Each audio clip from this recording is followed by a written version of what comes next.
अतिक्रमण निकलने के बाद भी क्या हेवी गाड़ियाँ चलेगी वहाँ पर? हम तो बार बार लेटर देते हैं कारपोरेशन को कि अतिक्रमण निकालो, हमारे लेटर है, हमारी जिम्मेदारी जो है वो करते हैं, लेकिन आवाम को भी ये बारे में सोचना चाहिए कि अतिक्रमण नहीं करना चाहिए।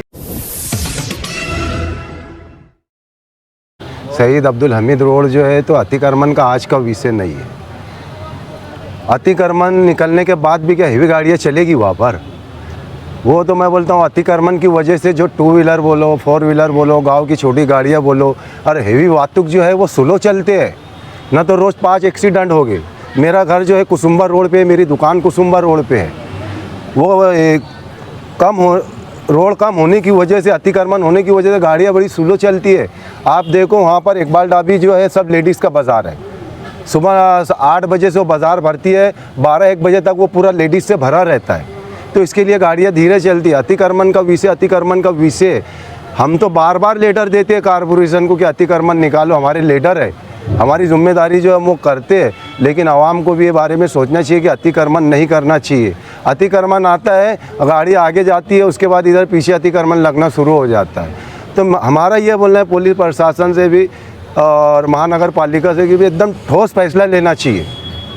ये खुद फैसला ये लेना चाहिए, जो कायदे से, जो कानून कायदे से जो होता है उन पे केस दाखिल करो जो अतिक्रमण हठधर्मी कर रहे हैं। हम तो बार बार ये बोल रहे हैं, हम प्रतिनिधि है, हमको ये बात नहीं बोलना चाहिए, लेकिन आज जो आवाम की तकलीफ़ है, जो शहीद अब्दुल हमीद रोड पर जो तकलीफ़ है, शहीद अब्दुल हमीद रोड क्या पूरे शहर में अभी ये मसला है। आप देखो ब्रिज के नीचे है तो मनमाड़ भरने वाली काली पीली ला के खड़े कर दे रहे हैं, रिक्शा स्टॉप बेतरतीब से लग रहा है, 2 व्हीलर बेतरतीब से लग रही है। हमने तो ठहराव करके दिया है ये बॉडी में कि 4 प्रभाग में 4 गाड़ी निकालो, 2 PI 4 कांस्टेबल रखो एक गाड़ी पे, और जो भी उसका दंड बैठता है उसको लॉक लगाओ। 2 व्हीलर अगर बेतरतीब से खड़ी है तो, 4 व्हीलर खड़ी है तो उसको लॉक लगाओ, और जो भी उसका आमदनी होगी बाकायदा वो पुलिस डिपार्टमेंट को अपनी जेब से पगार देने का, उसी में से पगार देने का, जब जाके शहर सुधरेगा।